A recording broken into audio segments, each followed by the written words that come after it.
ڕۆشنبیران و چاودێرانی سیاسی و ڕۆژنامەنووسان گەشتبینن بە گۆڕانکاریە سیاسیەکان لە عێراق و دەڵێن یەکەم جارە لە مێژووی عێراقدا لەسەر داخوازی خۆپیشاندەران و گەل حکوومەت هەڵبۆشێتەوە.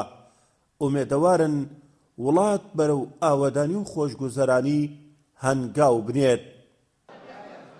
لأول مرة في تاريخ العراق تسقط حكومة. یەکەمین جارە لە مێژووی عێراقدا حکومەتێک شکست پێ بهێنرێت و فشار بخرێتە سەر فراکسیۆنە سیاسیەکان لە ڕێی خۆپیشاندان و ناڕەزایی جەماوەرەوە.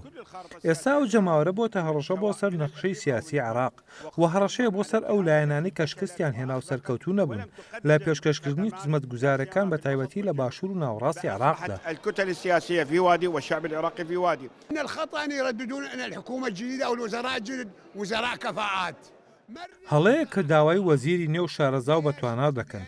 ئێمە وەزیری شارەزامان ناوێت لەبەرەوەی ئەم کابینەیە بۆ چەند کارێکی تایبەتە لەوانە ئامادەکاری و زەمینەسازی بۆ هەڵبژاردن و جێبەجێکردنی داخوازی خۆپیشاندەران و پێشکەشکردنی پرۆژەیاسای بودجە کە پرسی بودجە ئاسانە.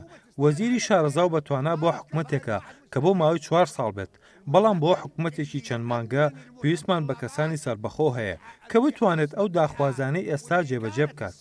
هەر کاتێک توانیمان وەزیری سەربەخۆ دابنین ئەو کات داخوازی و داواکاری خۆپیشاندەرانمان جێبەجێ کردووە و گرنگی بە ڕێوچوونی هەڵبژاردنێکی سەربەخۆ ڕاستەقینە و پاک دەکەین.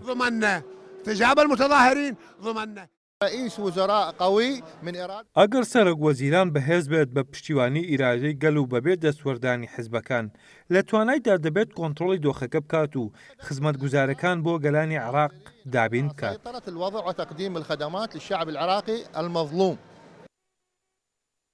وا چاوەڕوان دەکرێت ڕۆژی پێنجشەممەی داهاتوو ئەنجومەنی نوێنەرانی عێراق کۆ ببێتەوە بۆ متمانەدان بە کابینە نوێیەکەی محەممەد تۆفیق عەلاوی. بە مۆشەخانی گەلی کوردستان، بەغداد.